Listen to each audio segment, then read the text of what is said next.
It was October 17th, 1978, a Tuesday morning in Omaha, Nebraska, that carried the first real chill of late autumn.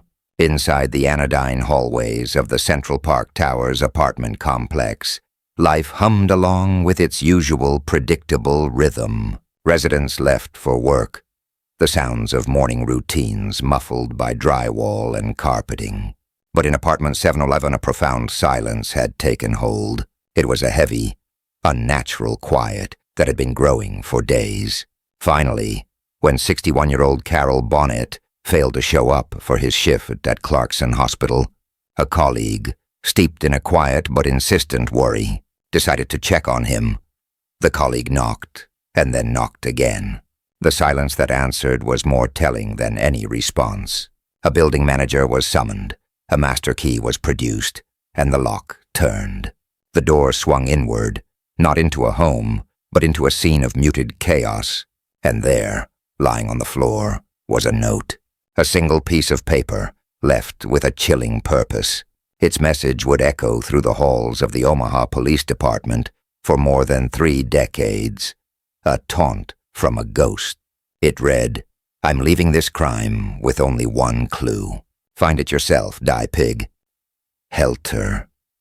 What that note was referring to, and the identity of the person who wrote it, would become one of the city's most stubborn and haunting mysteries. A case that would lie dormant, frozen in time, waiting for a future that its original investigators could barely imagine. Carol Bonnet was a man of quiet routine and gentle disposition.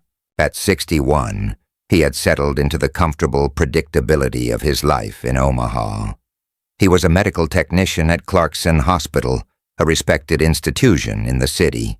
His work was precise, demanding, and important. He was part of the machinery that kept the hospital running, a steady hand behind the scenes. Those who knew him described him as dependable and kind, a man who kept to himself but was always pleasant. He wasn't the sort of person to have enemies. He lived alone in his apartment at Central Park Towers, a large, modern building that offered its residents a degree of anonymity and peace. His life, by all accounts, was unremarkable in the most reassuring way. It was a life built on schedules, on the familiar drive to work, on quiet evenings spent at home. Omaha, in 1978, was a city on the cusp of change, but it still held the sensibilities of a smaller Midwestern town. It was a place where community ties were strong, and violent crime, especially of this nature, felt like an intrusion from another harsher world. The discovery of what happened in apartment 711 wasn't just a police matter. It was a violation of the city's sense of security. Carol Bonnet was one of their own, a healthcare worker, a neighbor. The news of his death would have spread not like a headline, but like a rumor whispered between friends, laced with disbelief and a deep, unsettling fear. His world was his apartment, his work, and the simple pleasures of a life lived without drama. He had his routines, his favorite chair, the daily newspaper he likely read each morning. He was, in essence, an ordinary man, and that is what made the scene awaiting investigators so profoundly disturbing. The violence that had visited him was anything but ordinary. It was a brutal tear in the fabric of a quiet life, leaving behind questions that no one, for a very long time, would be able to answer. Why him? Why this quiet, unassuming man in this unassuming apartment?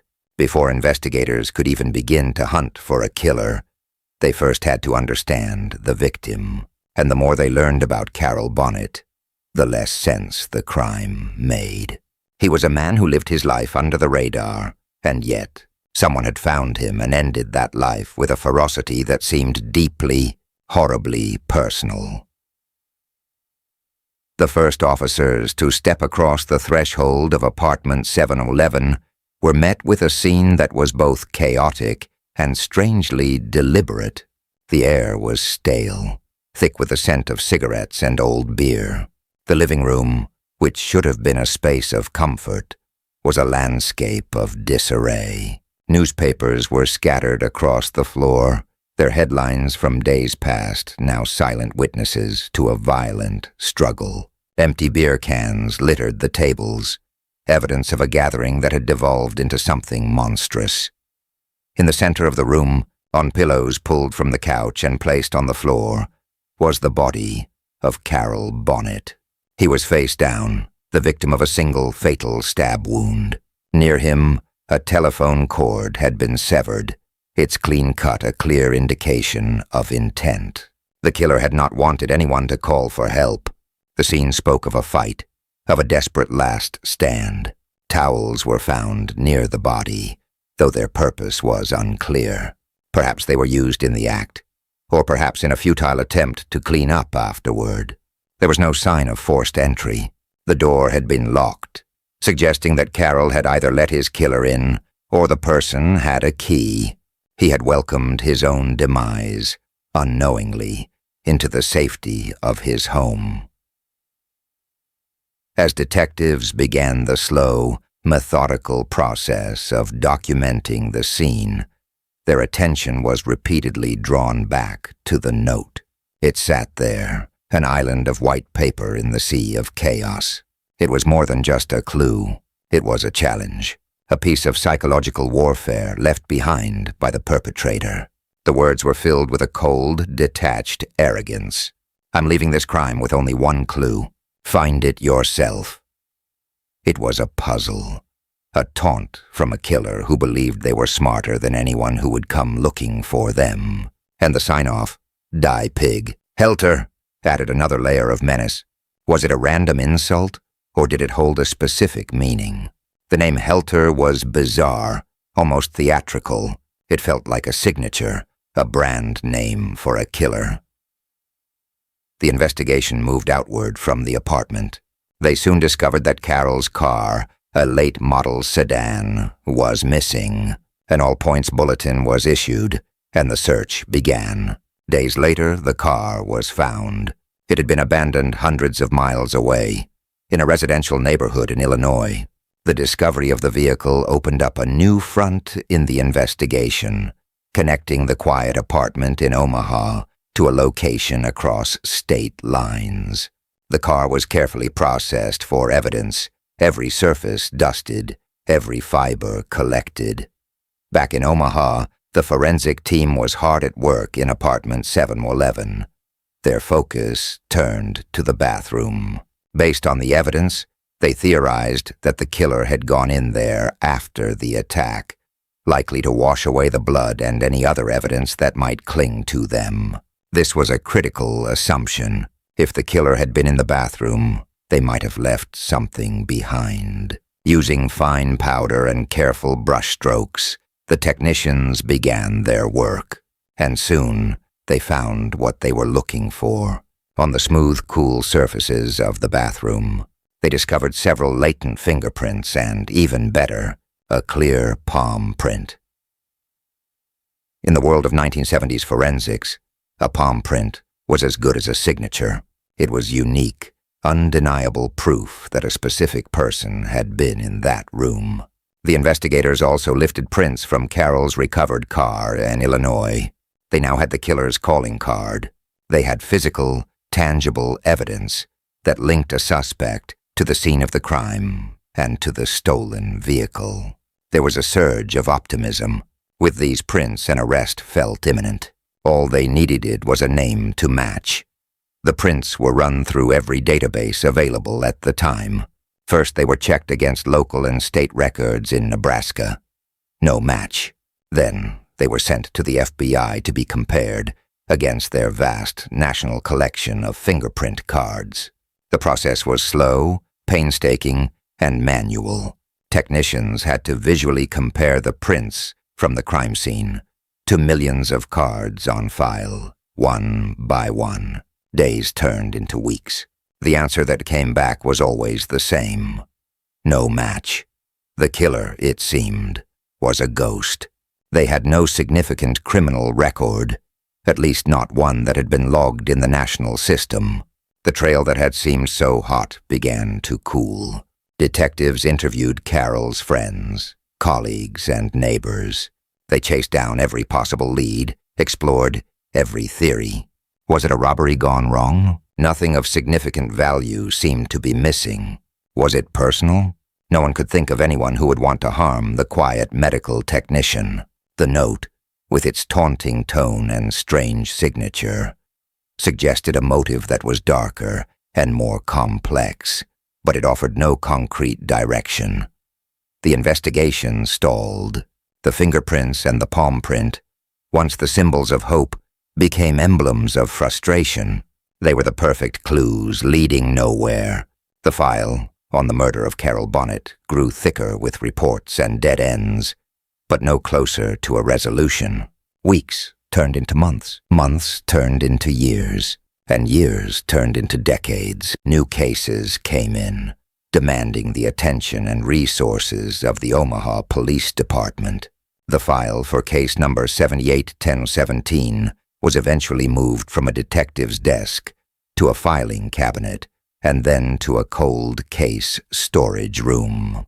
There it sat, a silent testament to a life taken and a killer who had seemingly vanished without a trace, leaving behind only an arrogant note and a set of fingerprints that belonged to a phantom. For 30 years, the ghost would remain free. By 2008, the world had changed in ways the original investigators could never have predicted. Technology had leapt forward, transforming forensics from a science of magnifying glasses and ink pads to one of databases and algorithms. The Omaha Police Department, like many across the country, had established a dedicated cold case squad. Their job was to look back, to comb through the ghosts of investigations past, and see if the tools of the present could solve the riddles of yesterday. One of the files they pulled from the archives was that of Carol Bonnet. The case was a perfect candidate for a fresh look. It wasn't a matter of who done it. The original detectives had done excellent work. The problem was one of identification. They had the killer's prints. They just didn't have a name to attach to them. For 30 years, that had been an insurmountable wall. But in 2008, there was a new way to climb it. The latent prints, and crucially, the palm print collected from Carol's bathroom in 1978, had been perfectly preserved. They were clear, unsmudged, and ready for their moment.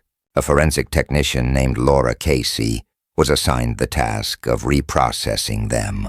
She wasn't comparing them to dusty index cards in a cabinet. She was using IAFIS, the Integrated Automated Fingerprint Identification System. This was the FBI's massive, nationwide digital repository of fingerprints and palm prints, a network that connected law enforcement agencies across the country. A search that would have taken years of manual labor in 1978 could now be completed in a matter of hours. Casey carefully scanned the preserved prints from the crime scene, converting the physical images into digital data. She uploaded them into the IAFIS system and initiated the search. Then she waited. For a cold case detective, this is a moment of profound anticipation. It is a digital lottery, a hope that 30 years of silence is about to be broken by the quiet hum of a server. Hours later, the system returned its results. It wasn't a single definitive match, but a list of possible candidates whose prints bore a strong resemblance to the ones from the crime scene. Laura Casey and the cold case team began working their way through the list. As they cross-referenced the names with the details of the original case file, one candidate leapt out. His name was Jerry Watson, and his file told a story that sent a jolt of electricity through the cold case unit. At the time of the search, Watson was an inmate in an Illinois prison, serving a sentence for burglary. Illinois, the state where Carol Bonnet's car had been found abandoned 3 decades earlier. The geographical connection was immediate and undeniable. The detectives dug deeper. They pulled up Watson's criminal history and his past addresses, and there it was. In 1978, at the time of the murder, Jerry Watson had been living in Illinois, just a few blocks from the very spot where Carol's stolen car had been recovered. The coincidence was too great to ignore. It was the kind of connection that detectives dream of. A perfect alignment of time, place, and evidence. The ghost was starting to take shape. The fingerprint match was strong, but the team wanted more. They went back to the original evidence boxes, meticulously preserved for 30 years. Inside, among the carefully bagged and labeled items, was the towel that had been found on the floor near Carol Bonnet's body. Forensic science in 2008 had another tool that was pure science fiction in 1978. DNA analysis. They examined the towel with microscopic precision, searching for anything the killer might have left behind. And they found it. A single hair follicle caught in the fibers of the towel. The hair was sent to the lab for DNA testing. Investigators then obtained a DNA sample from Jerry Watson. The comparison was made. The result was a match. The science was irrefutable. Jerry Watson's DNA was on a towel found next to the victim's body. His fingerprints and palm print were in the bathroom. He lived just blocks from where the victim's stolen car was dumped. The disparate threads of the case, separated by 3 decades and hundreds of miles, were now being woven together into a single, damning narrative. The arrogant killer who had challenged police to find the one clue had actually left them several. He just never imagined it would take them 30 years and a technological revolution to read them. There was one final, chilling detail that underscored the urgency of the discovery. When the cold case squad identified Jerry Watson, he was just days away from being released from prison on his burglary conviction. After 30 years of freedom from his most serious crime, he was about to walk out into the world again. The clock was ticking. On November 15, 2010, 32 years after he walked out of apartment 711 believing he had committed the perfect crime, Jerry Watson was formally charged with the first-degree murder of Carol Bonnet. The ghost finally had a name and a face. The trial of Jerry Watson began in the summer of 2011. For the prosecution, the case was a testament to the power of modern forensics and the importance of preserving old evidence. They laid out the timeline for the jury, starting in 1978. They presented the photographs from the crime scene, the scattered newspapers, the severed phone cord.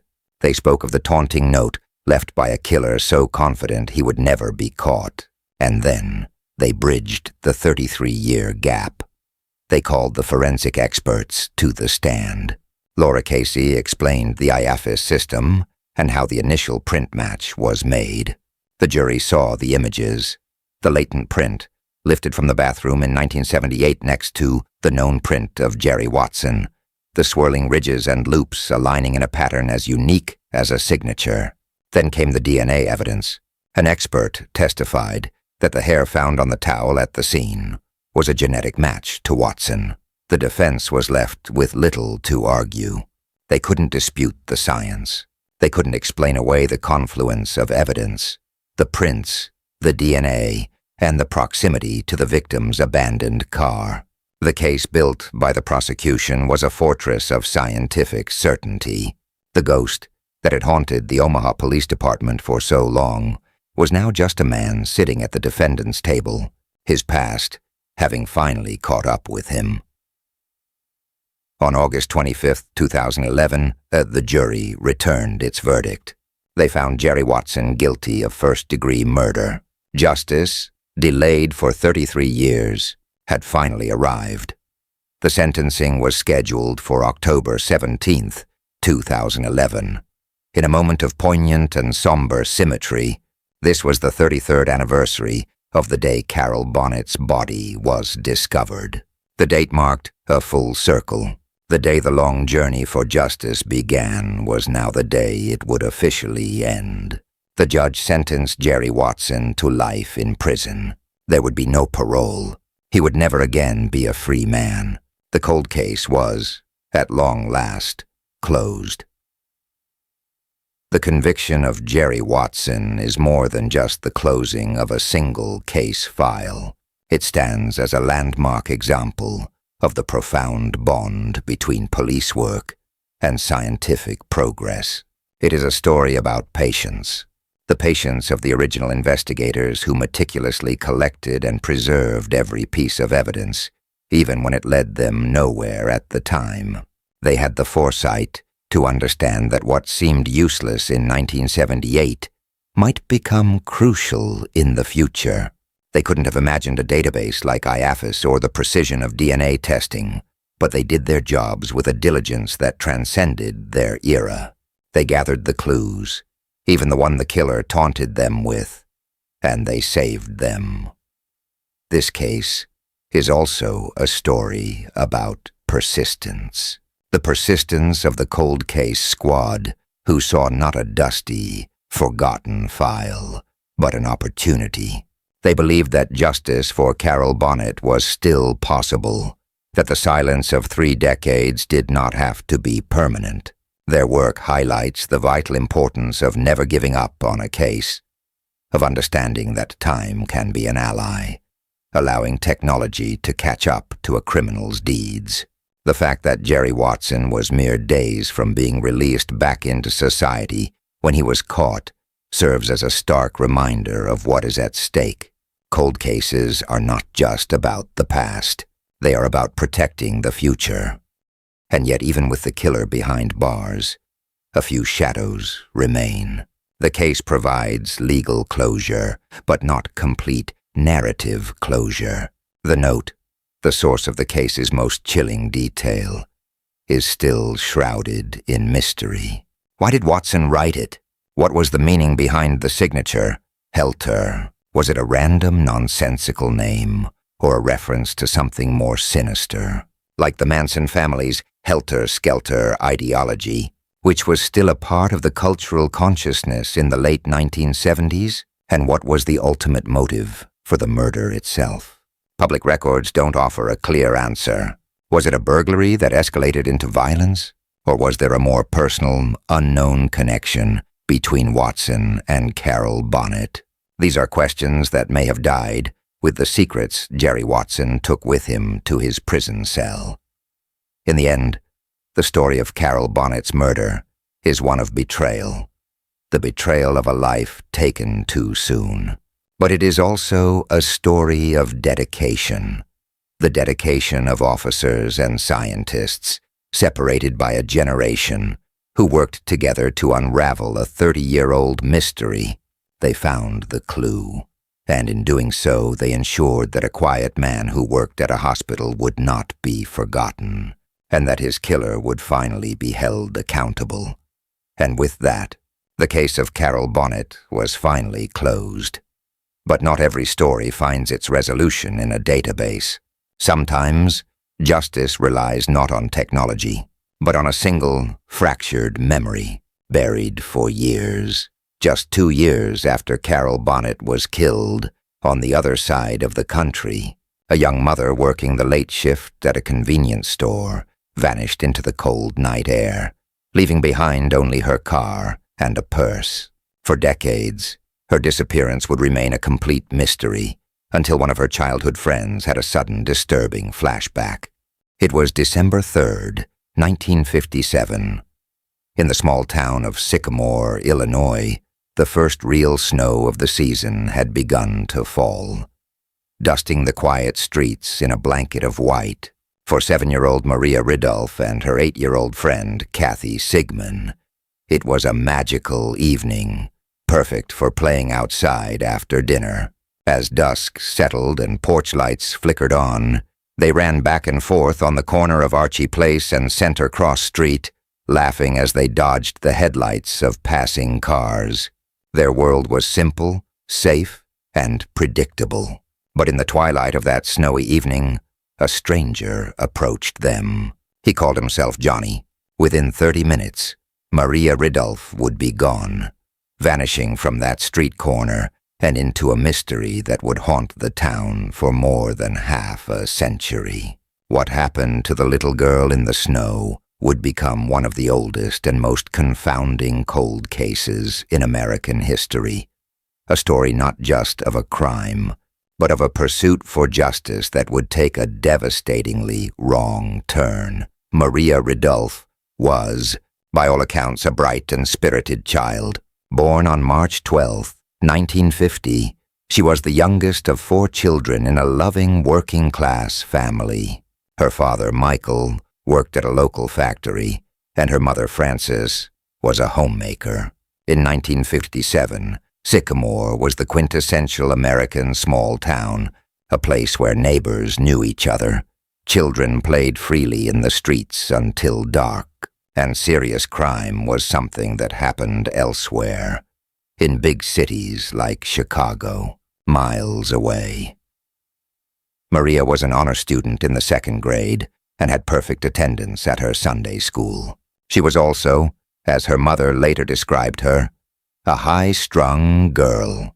She was afraid of the dark and known to become hysterical if she was scared or in trouble. Frances Ridulph told reporters in the frantic days after the disappearance, "Someone would probably have to kill her to keep her quiet. I am the only one who could calm her down." It was a chilling premonition from a mother who knew her child's nature. This detail of a little girl who was a screamer would become a silent, haunting echo in the years of investigation that followed. Her best friend was Kathy Sigmund, who lived just down the street. Their lives were intertwined in the way that only childhood friendships can be, full of shared games, secrets, and the comforting routine of walking home together from school. On that cold December evening, their familiar world was about to be irrevocably broken. The evening of December 3rd began with a child's simple plea. Maria begged her mother to let her play outside in the freshly falling snow. After dinner, she and Kathy were granted permission and went out into the gathering dark. They were playing a game they called Duck the Cars when a man approached them. According to Kathy, the only witness, he was young, maybe in his early 20s, with light hair and a gap in his teeth. He introduced himself as Johnny. He was friendly, asking the girls if they liked dolls and offering them piggyback rides. He gave one to Maria, who was so excited she ran back to her house to grab her favorite doll to show him. While Maria was gone, Johnny waited. When she returned, it was Kathy's turn to run home, just for a moment, to get her mittens. She left Maria standing on the corner with the friendly stranger. It was a decision that would weigh on her for the rest of her life. When Kathy came back outside, the street corner was empty. Johnny and Maria were gone. Kathy ran to the Ridulph house, thinking maybe Maria had gone inside, but she wasn't there. The family's initial assumption was that she was hiding, playing a game. Maria's older brother was sent out to look for her, but as minutes stretched into an hour, a quiet unease curdled into panic. The Ridulphs called the police. Within the hour, the town of Sycamore transformed. Police officers and armed civilian volunteers began a frantic search, their flashlights cutting through the falling snow, calling Maria's name into the darkness. But there was no response. The FBI was called in within 2 days, operating under the assumption that this was a kidnapping that might cross state lines. The case of the missing schoolgirl from Sycamore became national news. President Dwight D. Eisenhower and FBI Director J. Edgar Hoover took a personal interest.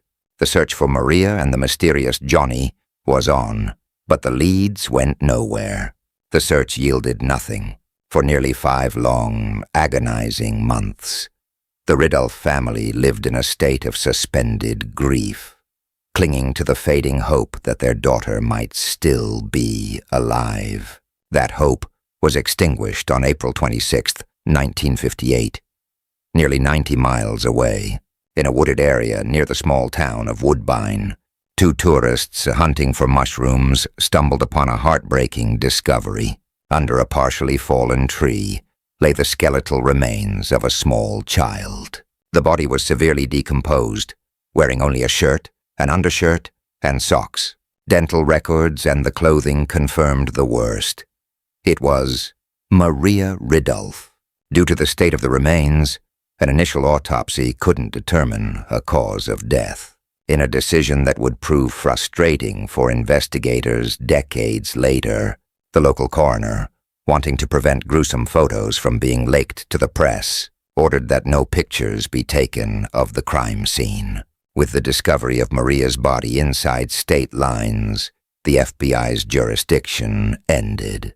The case was handed back to local and state police, and for all intents and purposes, it went cold. The investigation in 1957 had centered entirely on finding Johnny. Kathy Sigmund, the sole witness, was placed in protective custody. She described him as tall and slender, with light hair and a distinctive gap in his teeth. Investigators showed her photos of known offenders, but nothing matched. One name that came up early on was that of a local 18-year-old named John Tessier. He lived just around the corner from the Ridulphs and fit the general description. When investigators visited his home, his mother told them he had been home on the night of December 3rd. Shortly after, the FBI looked into Tessier more formally. He and his parents told investigators a different story, one that seemed to clear him completely. On the day Maria vanished, Tessier claimed he was 40 miles away in Rockford, Illinois, finalizing his enlistment in the U.S. Air Force. His story was detailed and verifiable. He said he had spent the day in Chicago for medical exams, returned to Rockford by train, and arrived at 6:45 p.m. At 6:57 p.m., he made a collect call to his parents from a payphone at the Rockford post office to ask for a ride home. Illinois Bell telephone records confirmed the call was placed at that exact time by someone giving the name John Tessier. Recruiting officers also confirmed meeting with him in Rockford around 7:15 p.m. To solidify his innocence, Tessier passed a lie detector test, with a confirmed alibi, placing him miles away at the time of the abduction. The FBI closed their file on him on December 10, 1957, concluding, "No further investigation is being conducted regarding the above suspect." Kathy Sigmund was never shown his photograph.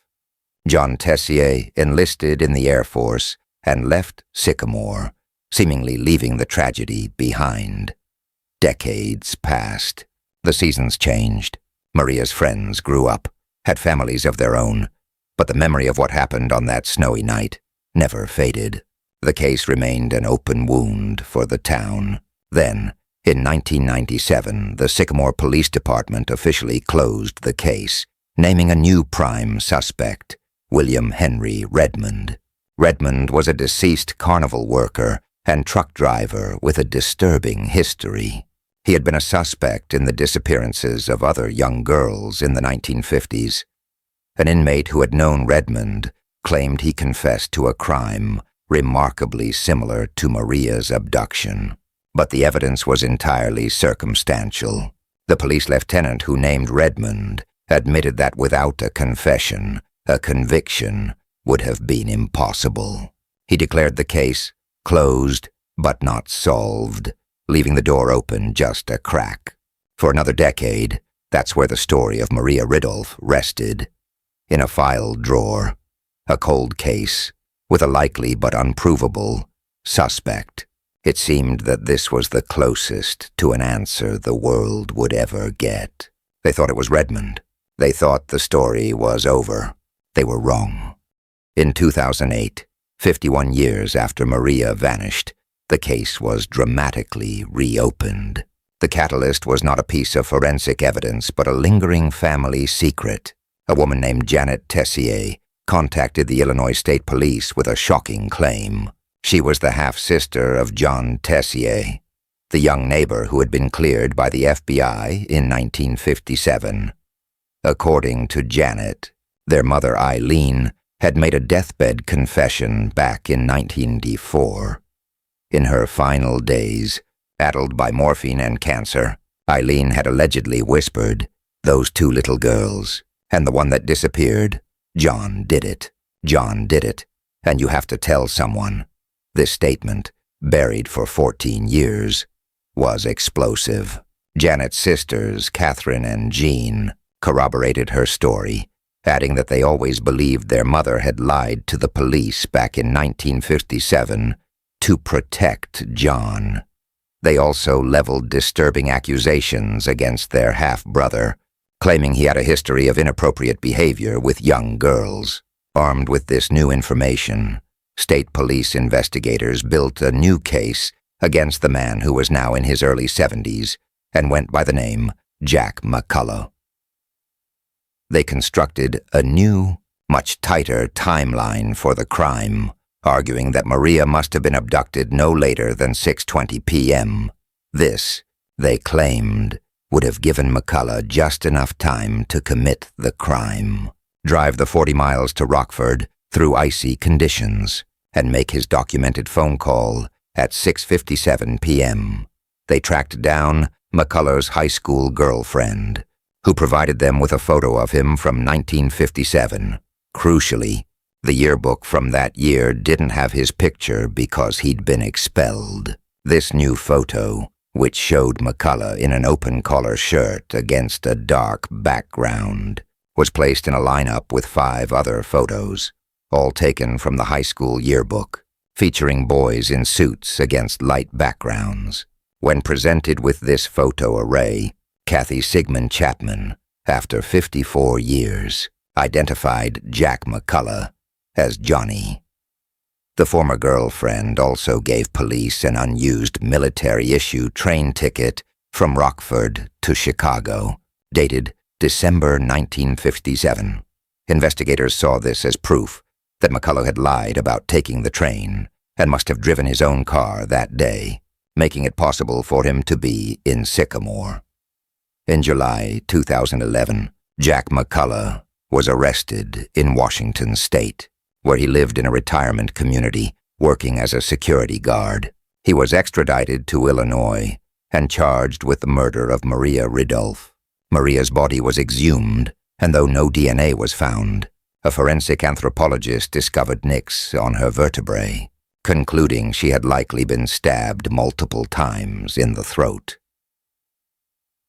At his trial in September 2012, prosecutors presented their case. Kathy Chapman pointed to McCullough in the courtroom and identified him as the man from the street corner. 3 inmates who had been jailed with McCullough testified that he had confessed to the crime, though their stories were inconsistent with each other and with the new autopsy findings. One said McCullough claimed he strangled Maria with a wire. Another said he accidentally smothered her. The defense argued there was no physical evidence, no motive, and a verified alibi that had cleared their client 55 years prior. But the emotional weight of the deathbed confession and the eyewitness testimony proved overwhelming. On September 14, 2012, a judge found 73-year-old Jack McCullough guilty of the murder of Maria Ridolph. He was sentenced to life in prison. After 55 years, it appeared justice had finally been served. Maria's family felt a sense of closure. The case was solved, but the story was not over. While in prison, McCullough never stopped proclaiming his innocence. He filed an appeal, which was partially successful in vacating lesser charges but left his life sentence for murder intact. Then, acting as his own lawyer, he filed a petition for post-conviction relief. The petition landed on the desk of a new DeKalb County State's attorney, Richard Schmack. Schmack, unlike his predecessor, was not involved in the original prosecution and decided to conduct an exhaustive, impartial review of the entire case file. What he found was staggering. Schmack uncovered the original 1957 FBI and police reports that had been available but largely ignored during the 2012 trial. These documents laid out, in black and white, the timeline that had cleared McCullough in the first place. The most critical piece of evidence was the record of the collect call. The 2012 prosecution had theorized McCullough made the call from Sycamore, pretending to be in Rockford. But Schmack found the original Illinois Bell telephone records, which specified the call was placed from a payphone in downtown Rockford. This was not a theory. It was a fact. Schmack did the math. The distance between the abduction site in Sycamore and the payphone in Rockford was approximately 40 miles. For McCullough to abduct Maria, dispose of her body, and then drive that distance on what were described as icy December roads to make a call at 6:57 p.m. was a physical impossibility. The original FBI timeline, which placed the abduction between 6:45 and 7 p.m., made even more sense. The search for Maria was already underway by 7 p.m. Schmack concluded that the prosecution's new timeline was a fiction created to fit a suspect rather than the facts. He declared publicly that Jack McCullough was innocent. On April 15, 2016, a judge vacated McCullough's conviction. He walked out of prison a free man, having served nearly 5 years for a crime he could not have committed.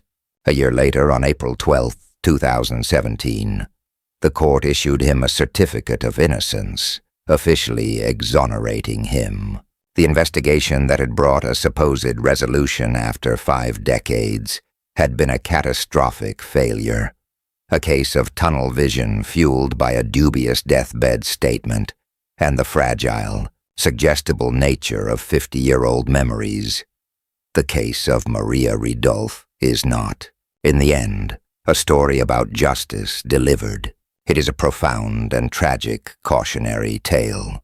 It's a story about how a community's desperate need for answers and a family's deep-seated suspicions can pave the way for a terrible injustice.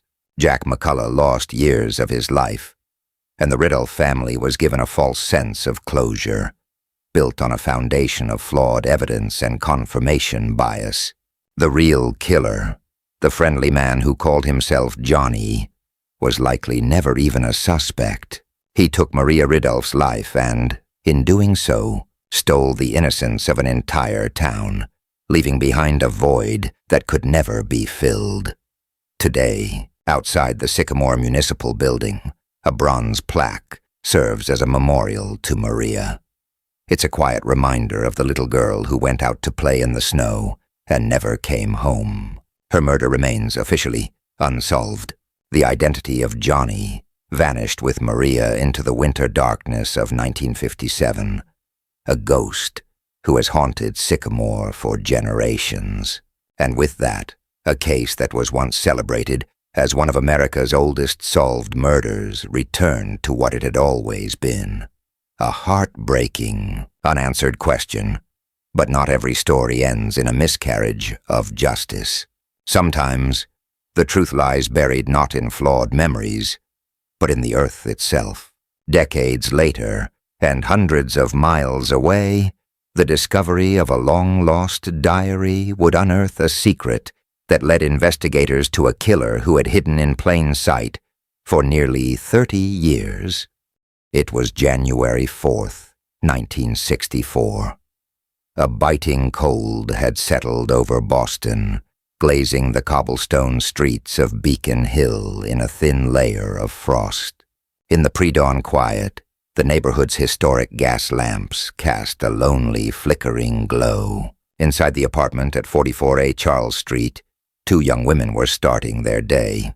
They were roommates, new to the city, sharing a space filled with the nervous excitement of newfound independence. But that morning, a strange stillness hung in the air. Their third roommate, 19-year-old Mary Sullivan, hadn't emerged from her bedroom. They knocked on her door, at first gently, then with more urgency. There was no answer. The silence that came back was heavy, unnatural. Finding the door unlocked, they pushed it open and stepped inside. What they saw in the dim morning light would not only end their innocence, but would also mark the final brutal chapter in one of America's most terrifying crime sprees. In that quiet room, a mystery that had gripped a nation found its last victim, and a new, colder mystery was just beginning, one that would take nearly 50 years to solve. To understand the weight of that cold January morning, you have to understand the city Mary Sullivan had chosen for her new life. In the early 1960s, Boston was a city living in fear. A shadow had fallen over it. A nameless, faceless predator the newspapers had dubbed the Boston Strangler. Between 1962 and 1964, a series of women, mostly living alone, had been found murdered in their own apartments. The attacks were intimate and monstrous. The victims left in grotesque poses, often strangled with their own nylon stockings. The city was on edge. Women bought new locks for their doors, refused to open them to strangers, and looked at every man on the street with a flicker of suspicion. Into this atmosphere of dread stepped Mary Sullivan. At just 19, she was the embodiment of youthful hope. Having grown up in the familiar small-town comfort of Cape Cod, she was drawn to the energy and promise of Boston. She was taking a brave first step into adulthood, eager to live on her own, find a job, and build a future. She had moved into the charming fourth-floor apartment on Charles Street only a few days earlier. For her, Boston wasn't a place of fear. It was a place of opportunity. Mary was the youngest of the women who would come to be known as the Strangler's victims. She worked as a licensed practical nurse, a job that spoke to a compassionate and caring nature. Friends described her as sweet and a little naive, but with a bright spark of determination. Her decision to move to the city was a declaration of her own independence. The apartment on Charles Street was meant to be her sanctuary, the place where her adult life would begin. Instead, it became the place where it was stolen from her. The tragic irony was that she had moved to the city to find her own way, only to cross paths with the very monster that the entire city was trying to hide from on that January morning. She wasn't just a headline or a statistic in a long and horrifying list. She was a daughter, a friend, a young woman with a future, who had the profound misfortune of being in the wrong place at the absolute worst time. When police officers arrived at 44A Charles Street, they stepped into a scene that was both chillingly familiar and uniquely disturbing. The apartment itself was tidy, showing no signs of a forced entry or a violent struggle. It was as if the killer had been invited in, or had entered with such stealth that no one had been alerted. This was a hallmark of the Strangler cases. The killer was a ghost who slipped through locked doors and left behind only silence and sorrow. Mary was discovered in her bed. The cause of death was immediately apparent. She had been strangled. The ligatures used were a grim signature. Her own scarves and nylon stockings tied tightly around her neck. The killer had left her body carefully, almost ritualistically, arranged.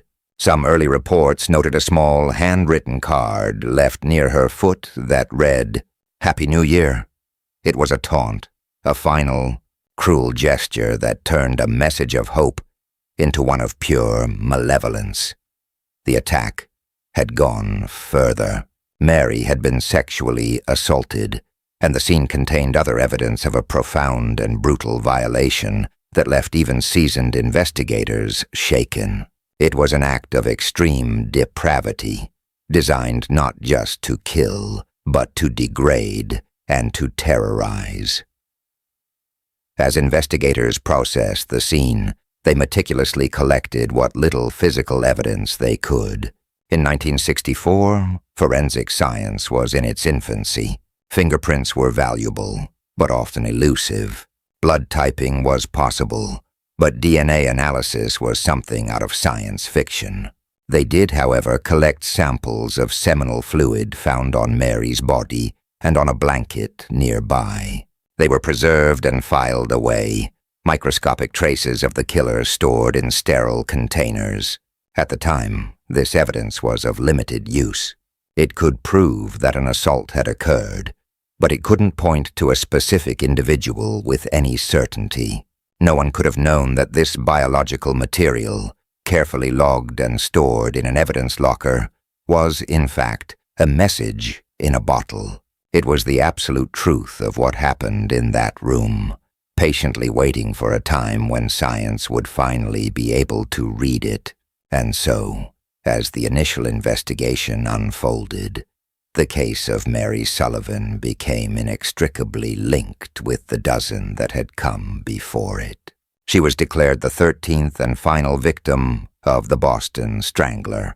The city breathed a collective, uneasy sigh of relief, hoping the reign of terror was finally over.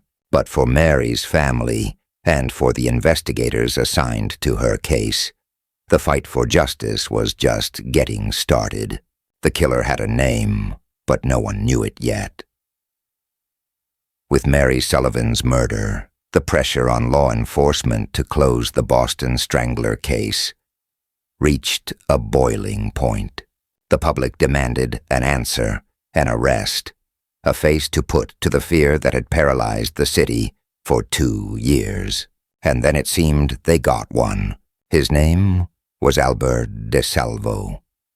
DeSalvo was not, on the surface, the monster people imagined. He was a husband and a father, an Army veteran who worked in construction. But beneath that veneer of normalcy was a deeply troubled man with a history of crime. He was already known to police for a series of break-ins and assaults as the Measuring Man, a predator who gained entry to women's homes by posing as a modeling scout, and later, for more violent attacks, as the Green Man, named for the green work pants he wore. While in custody for those crimes, DeSalvo made a stunning confession. From the confines of a state mental hospital, he claimed he was the Boston Strangler. He provided details about the murders, information that at times seemed to match confidential facts from the police files. He spoke of the victims, their apartments, and the gruesome specifics of their deaths. It was the breakthrough everyone had been waiting for. The case, it appeared, was solved. The newspapers ran banner headlines. The Strangler was caught. The city could finally feel safe. But almost immediately, doubts began to surface. DeSalvo's confession was riddled with inconsistencies. He got crucial details wrong, misremembering the layouts of apartments or the specifics of the crime scenes. Investigators who had worked the cases were divided. Some believed he was their man, a cunning killer who was intentionally mixing up facts. Others were deeply skeptical, suspecting DeSalvo was a pathological liar, a narcissist seeking fame who had been fed details by his cellmate, or had simply absorbed them from the relentless media coverage. The most damning question was this: if he was the Strangler, why was there no physical evidence linking him to any of the 13 crime scenes? Not a single fingerprint, not a fiber, not a hair. The cases against him were built entirely on his own words. And then in a final bewildering twist, Albert DeSalvo recanted his entire confession. Because of the lack of physical evidence and the unreliable nature of his confession, prosecutors decided they couldn't risk taking the Strangler cases to trial. Instead, they convicted Albert DeSalvo for the Green Man attacks, and he was sentenced to life in prison. He was never tried, and therefore never legally convicted, for the murder of Mary Sullivan or any of the other 12 women. For the public, he remained the Boston Strangler, but for the law, he was simply a convicted assaulter. And there, the story seemed to end. In 1973, Albert DeSalvo was stabbed to death in prison, taking whatever truth he held to his grave. The files on the Boston Strangler murders were moved to the cold case archives. Decades passed. Generations were born who only knew the Strangler as a figure of grim local folklore. Mary Sullivan's name, along with the others, faded from the headlines, her case officially unsolved. The evidence collected from her apartment sat in a box, a silent witness to a crime that had, for all intents and purposes, been forgotten by time. But it had not been forgotten by science. Nearly half a century after Mary Sullivan's death, the world was a different place.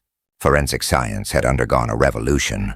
DNA, once a concept confined to biology textbooks, was now the most powerful tool in law enforcement, capable of reaching back through time to solve the coldest of cases. And in Boston, a new generation of investigators was determined to use it to find the truth. The effort was spearheaded by the Boston Police Department's Cold Case Squad, armed with funding from the National Institute of Justice's Solving Cold Cases with DNA program. This federal initiative was created for exactly this kind of scenario: to apply modern technology to seemingly unsolvable historical crimes. The investigators pulled Mary Sullivan's file from the archives. They knew about DeSalvo's confession and the lingering doubts surrounding it. They wanted a definitive answer, one that could stand up in a court of law and finally bring closure to Mary's family. Their focus turned to the evidence that had been so carefully preserved back in 1964, the microscopic traces of seminal fluid from the crime scene. The challenge was that Albert DeSalvo was long dead. There was no way to get a direct DNA sample from him, or so they thought. This is where the investigators made a brilliant and innovative leap. They turned to a groundbreaking technique involving wide STR DNA analysis. In simple terms, the Y chromosome is passed directly from father to son, remaining virtually unchanged through generations. This means that every male in a direct paternal line, fathers, sons, brothers, uncles, and nephews, shares the same YSTR profile. Albert DeSalvo was gone, but his male relatives were not. Working with extreme discretion, police began surveilling one of DeSalvo's nephews. They waited patiently until one day they saw him discard a water bottle. They retrieved it, and from that simple piece of trash, a crime lab was able to extract his DNA. They then tested the YSTR profile against the profile from the 49-year-old crime scene evidence. The result was a match. It was a staggering breakthrough. For the first time ever, a piece of physical scientific evidence connected the name Albert DeSalvo to the murder of Mary Sullivan. But a familial match, while incredibly strong, was not absolute proof. To eliminate any remaining doubt, the investigators needed to take one last dramatic step. They needed DNA from DeSalvo himself. In July of 2013, after obtaining a court order, authorities proceeded to a quiet cemetery in Peabody, Massachusetts. Under the glare of news cameras from around the world, the body of Albert DeSalvo was exhumed.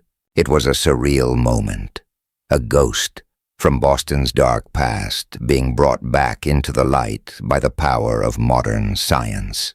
Technicians carefully extracted DNA samples from a femur and 3 teeth. The samples were rushed to the lab for a final confirmatory test. The results came back, and they were unambiguous.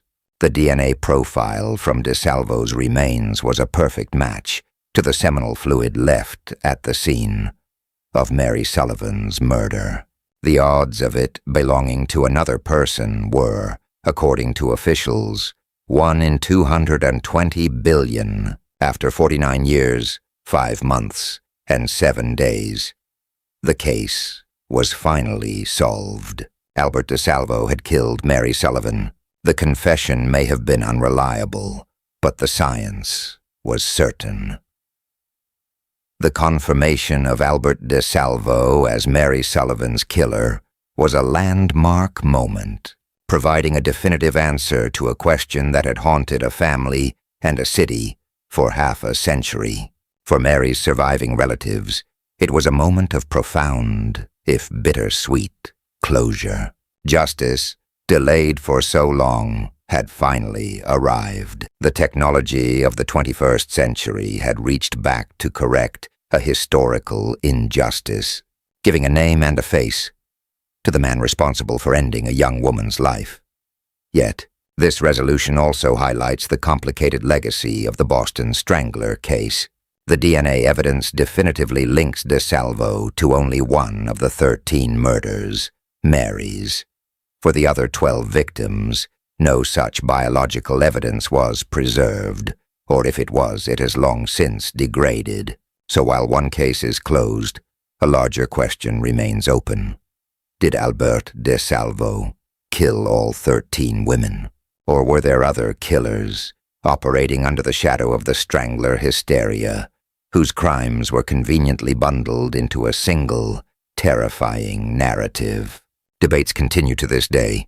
Some researchers and independent investigators point to the inconsistencies in the methods of the murders and the flaws in DeSalvo's confession as evidence that he may have been a serial confessor, not a serial killer.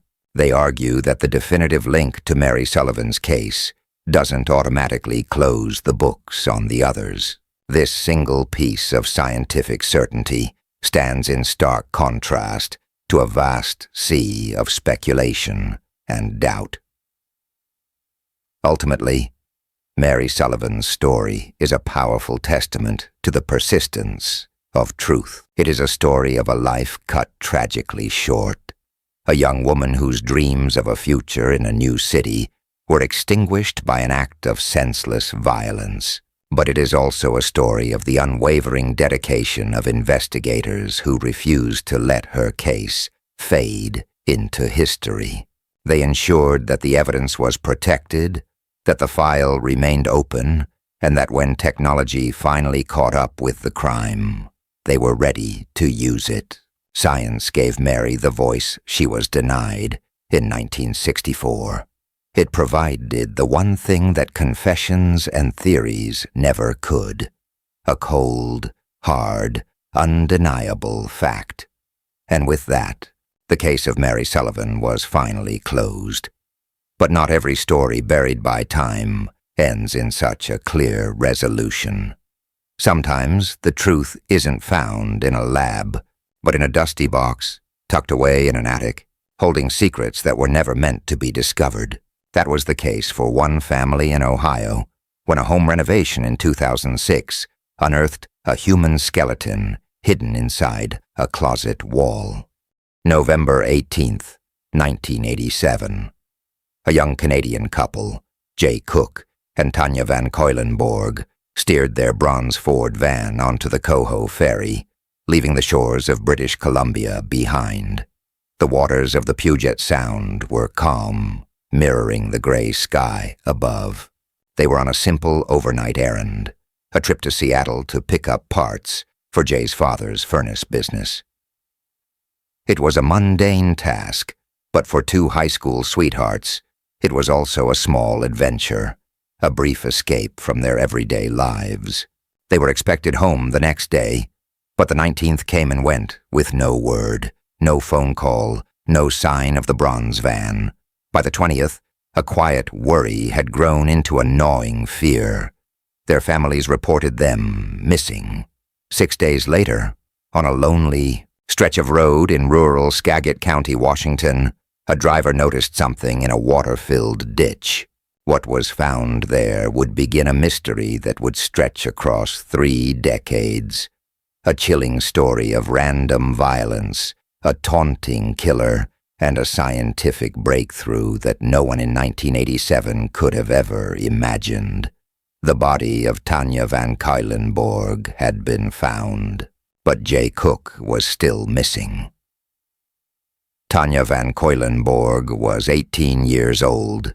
She was bright, adventurous, and had a passion for photography, often with her beloved Minolta X700 camera in hand. She had her whole life ahead of her, a future brimming with possibility. Jay Cook was 20. He was known for being steady, kind, and dependable.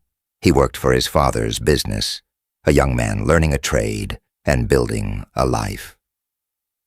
They had met in high school in Saanich, a suburb of Victoria, and had been dating for about 6 months. Theirs was a romance in its early hopeful stages, the kind built on shared dreams and simple moments. The world of 1987 was different. There were no cell phones to track their journey, no social media to check for updates. When they drove onto that ferry, they crossed an invisible threshold, leaving behind the comforting certainty of home. Their plan was straightforward. They took the ferry from Victoria to Port Angeles, Washington. From there, they drove the scenic Route 101 to Bremerton, where they would catch a second ferry directly into Seattle. A receipt later found in the van confirmed they'd stopped for gas along the way, a tiny ordinary breadcrumb marking their path. The last time anyone could place them with certainty was boarding that second ferry in Bremerton. After that, they vanished into the sprawling urban landscape of Seattle, swallowed by the night. For their families back in Canada, the silence was agonizing. Jay and Tanya were responsible. It was completely out of character for them not to call, not to let someone know if their plans had changed. As hours turned into days, the family's frantic calls to friends and relatives turned up nothing. They had simply disappeared. Every passing moment deepened the dread, the terrible feeling that this wasn't just a case of two young people losing track of time. Something was deeply wrong. They had gone on a simple errand, a trip they had probably made before, but this time they had crossed paths with someone who was waiting in the shadows. On November 24th, 6 days after the couple left home, the first part of the devastating truth was revealed. In a ditch off a rural road near the small community of Alger, Washington, Tanya Van Kuylenborg was found. The scene told a story of a brutal and terrifying end. She had been assaulted and then shot in the back of the head. Investigators from the Skagit County Sheriff's Office were called to the remote, damp location, tasked with piecing together the final, horrific moments of a young woman's life.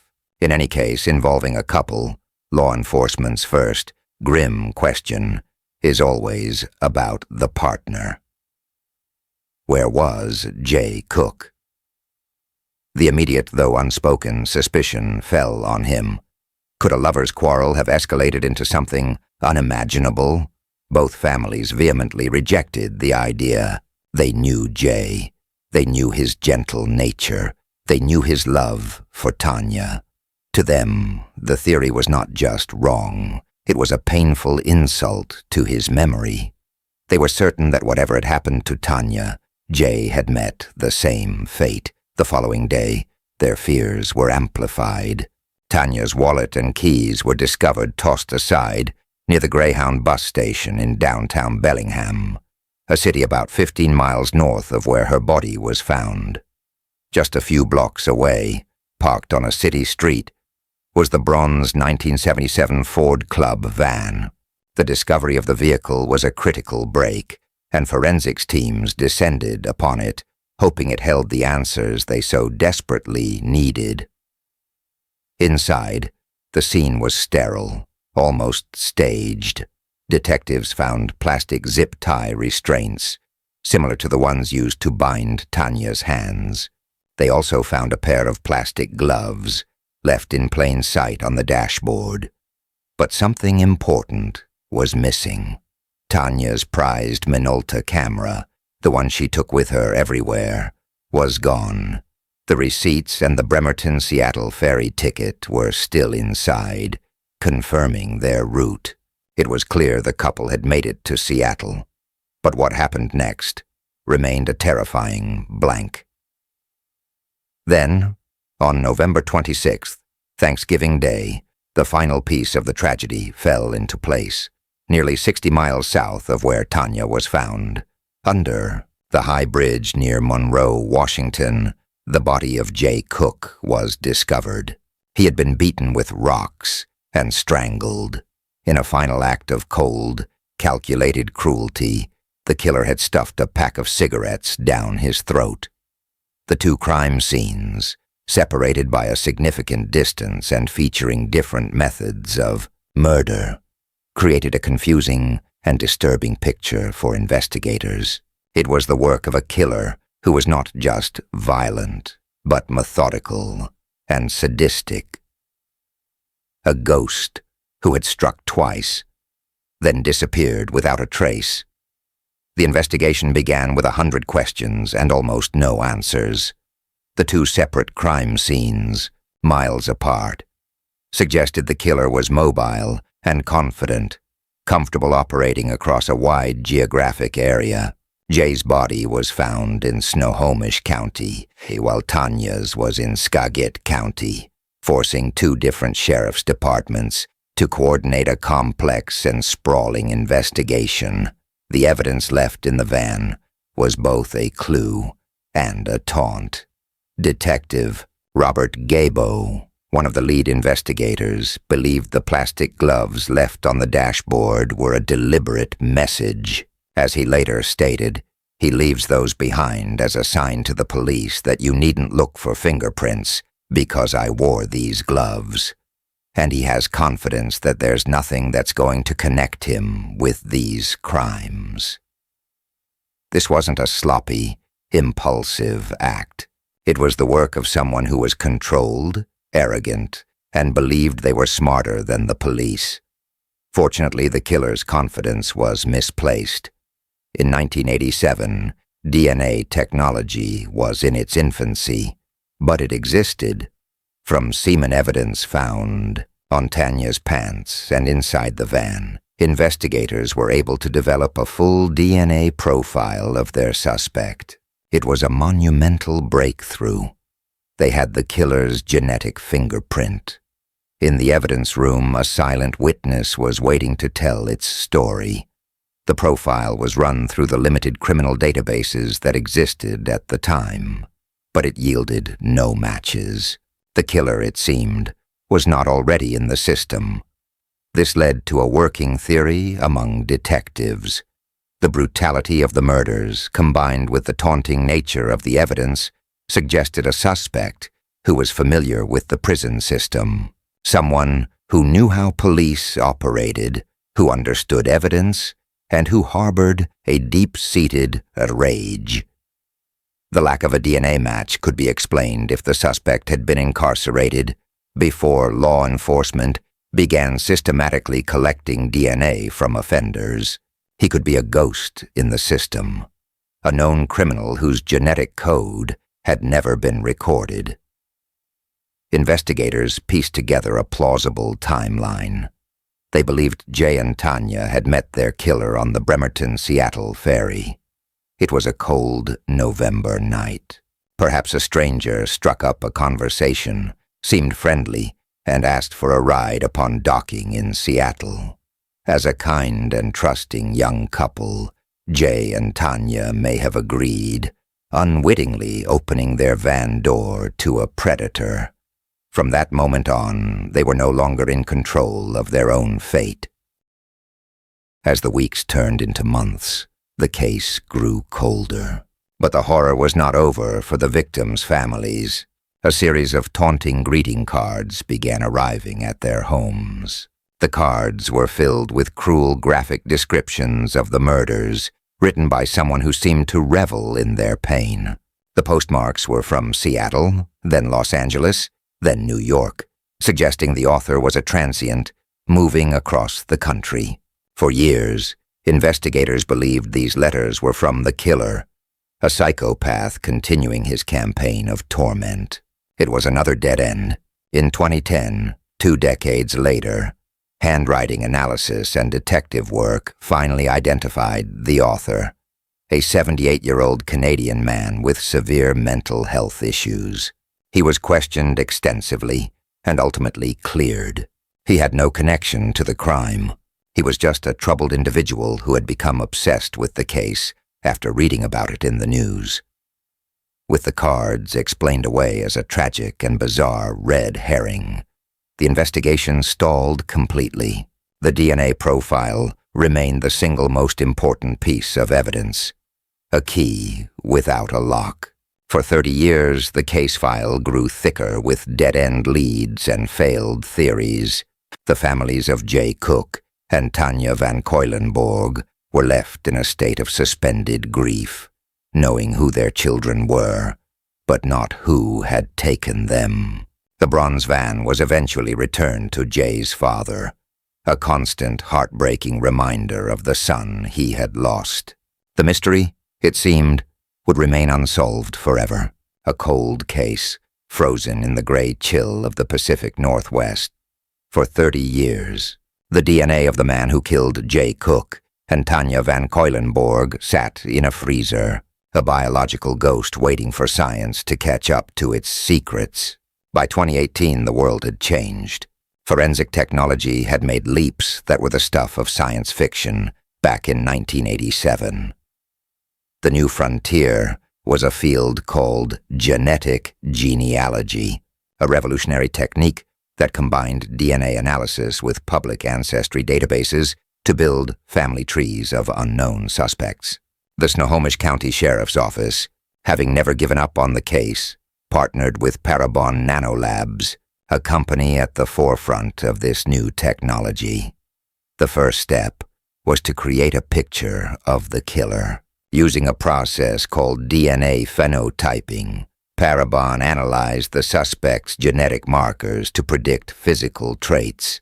In April 2018, police released a composite sketch unlike any other. It wasn't based on an eyewitness account.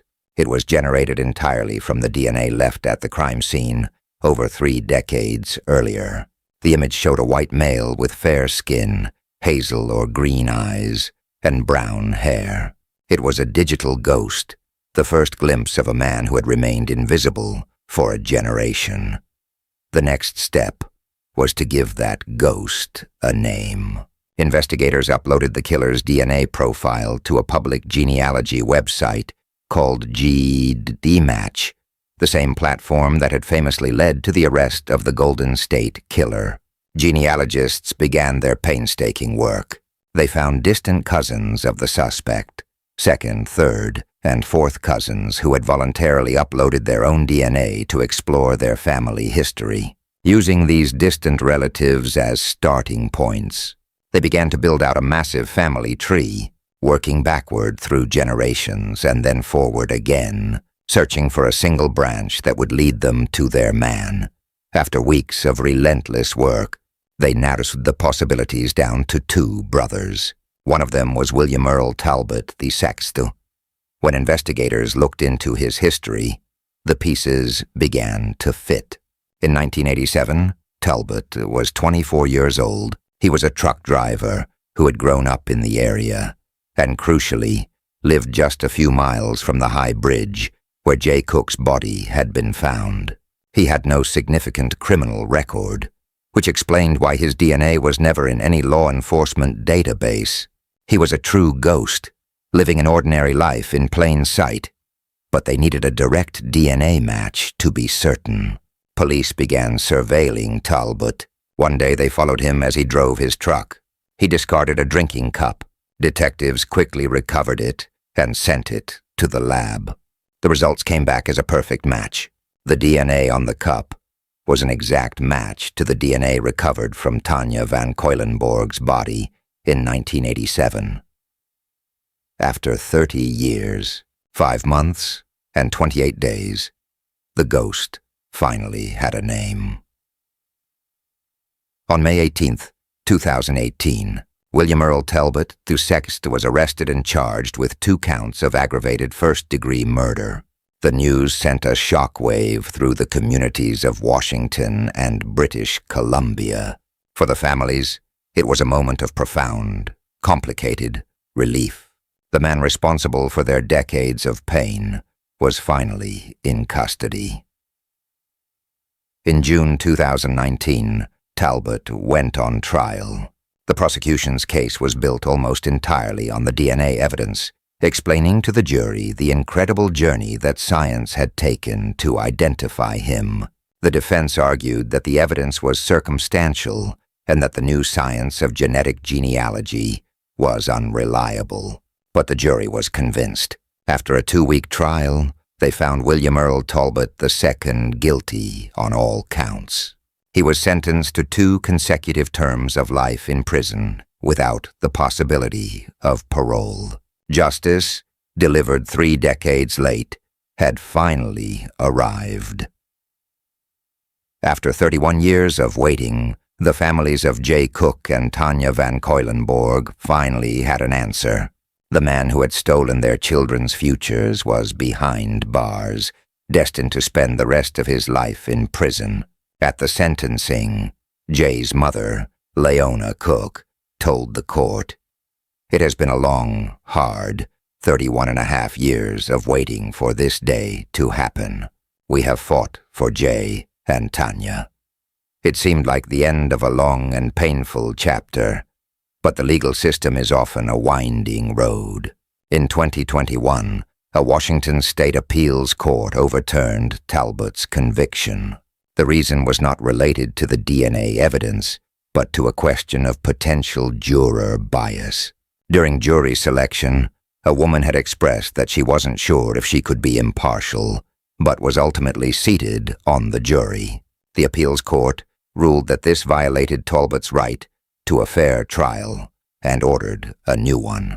For the families, it was a devastating blow. The closure they had fought so hard for was suddenly snatched away. The specter of having to endure another trial, to relive the horror all over again, was a heavy burden. However, the story wasn't over. The prosecution appealed that decision to the highest court in the state. In December of 2022, the Washington State Supreme Court delivered the final verdict.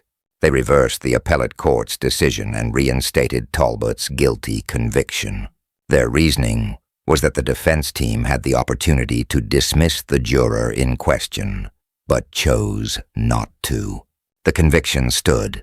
William Earl Talbot II would remain in prison for the rest of his life. The case of Jay and Tanya is a story of profound and senseless loss. 2 young people, full of hope and promise, were taken from the world by a random act of brutal violence. Their murders left a wound that scarred 2 families and 2 communities for decades. But it is also a story of incredible persistence. It's a testament to the detectives who never shelved the case, who kept the files open and the evidence preserved, waiting for a day when technology could finally unlock the truth. And it stands as a landmark case in the history of forensics, a powerful example of how the ghosts of the past can be brought into the light by the tireless march of science. After 35 years of uncertainty, the families of Jay Cook and Tanya Van Keulenborg finally had their answer. But for every mystery solved by a breakthrough in science, there are others that remain locked in the past, waiting for a different kind of key. Just 3 years later, across the country, a mother vanished from her home in the dead of night, leaving behind a cryptic note that would baffle investigators for decades. June 23, 1967. A quiet, terraced street in Bristol, England, where the routines of daily life are as predictable as the rising sun. But on this particular Friday morning, that routine was broken. A neighbor, checking on her elderly friend, noticed the milk was still on the doorstep, untouched from the day before. She knocked, then shouted. There was no answer. Peering through a small gap in the curtains, she saw a shape on the floor. Something was terribly wrong. What she would find inside that home on Britannia Road would trigger one of the largest manhunts in the city's history, and yet the truth would remain hidden, locked away in silence for 58 years. Louisa Dunn was 75 years old. To her neighbors, she was a frail, solitary figure, often seen in a distinctive black fur coat. But her life had not always been so quiet. Decades earlier, she was Louisa Parker, the wife of Teddy Parker, a prominent and powerful local trade unionist. In old photographs from that era, she is almost always present, but rarely the focus, standing in the second row behind her charismatic husband as he shaped the city's labor movement. Her granddaughter, Mary Dayton, would later reflect on this, saying, "She's never on her own. She's nearly always in the second row, and that's where I got the idea that maybe it was a difficult life." After Teddy passed away, Louisa's world shrank. She remarried and was widowed again. By the 1960s, she was a shadow of her former self, living alone, estranged from her daughters, and struggling with alcohol. She was, in the words of those who knew her, deeply vulnerable. Her home was her sanctuary, the one place she should have felt safe. But in the early hours of June 23, 1967, that sanctuary was violated in the most brutal way imaginable. The neighbor's mother, after seeing Louisa on the floor, managed to open a window and climb inside. The scene that greeted her was one of quiet chaos. The back room had been ransacked, drawers pulled open and their contents strewn about. The killer had entered through a ground floor back window. In the front room they found Louisa. She had been assaulted and strangled, likely with a scarf that was found nearby. The attack was violent, personal, and it had been carried out in the dead of night. One neighbor later recalled hearing a single, piercing scream, but had seen nothing. The murder of a 75-year-old woman in her own home sent a shockwave of fear through Bristol. This wasn't a crime of passion between acquaintances. It was the work of a phantom who had slipped into a house and taken a life. The investigation was massive. The city's head of CID, Reg Hicks, assembled a team of over 90 officers. They worked around the clock, fueled by a grim determination to find the person responsible. One of those officers was a young detective constable named Ernest Bussell. Decades later, at 85 years old, he could still recall the atmosphere in the briefing rooms. There was a deep concern about it. He said, "The briefings were always push and push. We're going to get to the bottom of this." But detectives had very little to go on. There were no witnesses who saw a suspect, no obvious motive. The few items disturbed in the house didn't point to a robbery gone wrong. They had only one significant clue, but it was a promising one. A clear palm print, left behind by the suspect on the frame of the window he'd used to enter. This single print became the cornerstone of the entire investigation. It triggered the largest fingerprinting operation the city had ever seen. The police decided to take the palm and fingerprints of every male between the ages of 14 and 60 in the eastern area of the city. Ernie Bussell and his colleagues went door to door, carrying their rudimentary kits of rollers, ink pads, and bottles of ink. He described the process. "We'd introduce ourselves, say we're from the murder investigation team, find out who lived there, and then we just work our way around to saying, 'Do you have any objection to giving us your fingerprints and your palm print?'" The public, eager to help, willingly complied. It was a monumental task. The investigation widened, with officers checking records in Ireland and even Canada. In total, more than 19,000 palm prints were taken and meticulously compared to the one found at the scene. Each one came back negative. The killer, it seemed, had simply vanished. As weeks turned into months, the leads dried up, and the massive inquiry was eventually wound down. Louisa Dunn's murderer had slipped through the net. For her family, the lack of resolution was a wound that never healed. Mary Dayton, Louisa's granddaughter, was 20 years old at the time. She said her own mother suffered a breakdown after the murder and forbade any discussion of it. The trauma was buried, suppressed under a thick layer of family silence. "I accepted it," Mary recalled. "I accepted that some murders just never get solved." and some people just have to live with that emptiness and that sadness. For nearly 6 decades, that is exactly what they did. The case of Louisa Dunn faded into the archives, a tragic story without an ending. Then, in February 2024, the case was reopened. A new cold case team at Avon and Somerset Police decided to take a fresh look. A forensic specialist named Heidi Miller was tasked with re-examining the original evidence, which had been carefully preserved for over half a century. It was a very interesting one for me, she noted, just on the fact that there had been no forensic examinations undertaken before. That really sort of pricked my ears up and made me think, what could we have here? Among the items recovered from the archive was the blue skirt Louisa had been wearing on the night she was killed. For the first time, it was sent for modern forensic testing. The lab first performed a standard preliminary test for seminal fluid, which came back negative. But the forensic scientist didn't stop there. He painstakingly cut out sections of the skirt and used a more advanced chemical washing process designed to detect and isolate individual sperm cells. This time it was positive. From the fabric of that skirt, after 58 years, they extracted a full DNA profile of the killer. Heidi Miller described the moment she heard the news. "It was just goosebumps," she said, "and I still get those now." The profile was run through the National DNA database, and it got a hit. A match report was emailed to her team. On it was a name, Ryland Headley. When they discovered he was still alive, everything changed. Miller's reaction was simple and immediate.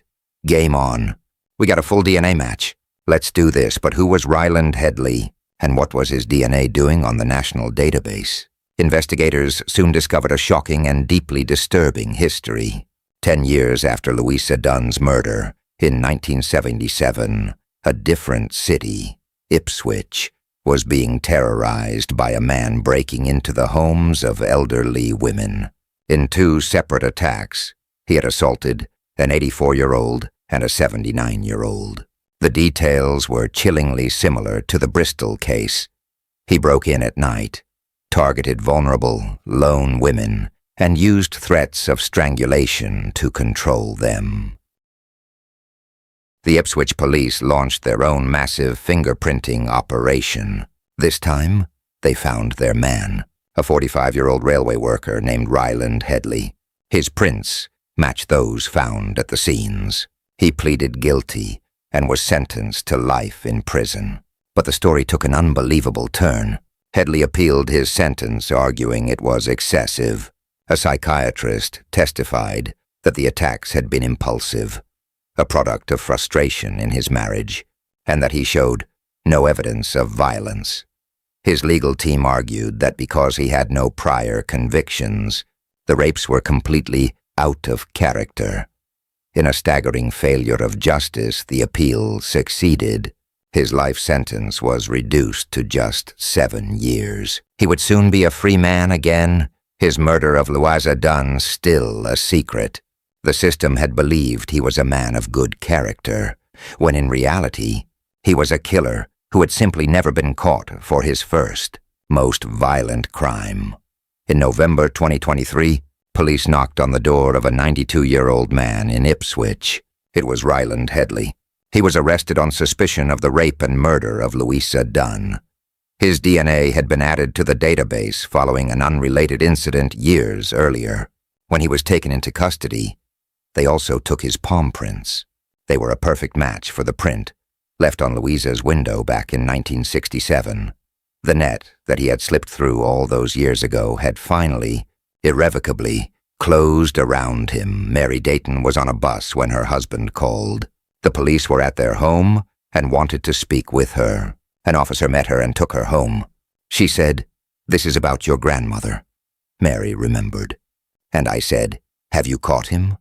The officer replied, "We have a suspect." After a lifetime of silence, the case was suddenly, shockingly, alive.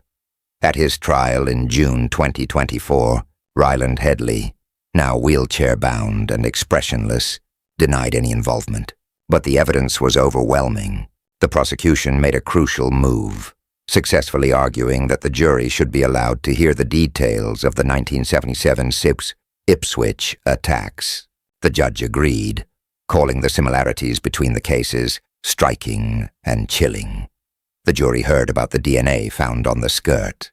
They were shown how the palm print from 1967 matched Headley's, and they learned that at the time of the murder, he had been living on Picton Street in Bristol, just outside the original massive fingerprinting zone. He had been hiding in plain sight the entire time. 2 days after the 58th anniversary of his crime, the jury delivered its verdict. Ryland Headley was found guilty of both the rape and murder of Louisa Dunn. Justice, delayed for nearly 6 decades, had finally arrived. In a statement read outside the court, Mary Dayton spoke for the generations of her family who never got to see this day. "It saddens me deeply that all the people who knew and loved Louisa are not here to see that justice is done," she said. Ryland Headley has left a legacy of misery and pain through his offending, and likely thought he'd got away with Louisa's murder. The conviction answered the question of who killed Louisa Dunn, but it opened another, more harrowing one. What else had this man done?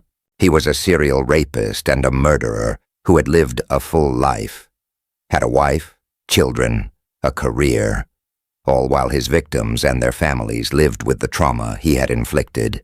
He conned the justice system in 1977, using his own secret murder as proof of his supposed good character. The police have confirmed they are now re-examining his entire life, liaising with forces across the country to see if he can be linked to other unsolved crimes. He has shown no remorse, offering no explanation for his actions. He is, as one forensic expert put it, a coward who would have taken his secrets to the grave. The passage of time does not diminish the gravity of a crime, nor the importance of solving it. As one of the original detectives on the case reflected, the fact that he's caught is really important. The public can have some confidence that these sort of people will be caught eventually. For Mary Dayton, the verdict brought a complex mix of relief and ongoing pain.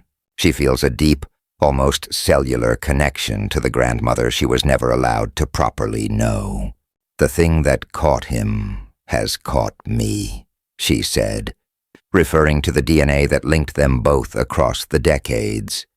Now the present has finally righted a wrong from the past, and Louisa Dunn's name is tied not just to tragedy, but to a justice that refused to be forgotten. But sometimes the key to solving a decades-old mystery isn't found in a lab. It's found buried in a memory, waiting for the right person to ask the right question. That was the case in 1984, when a teenage girl left her home for a babysitting job and simply vanished into the quiet suburban night.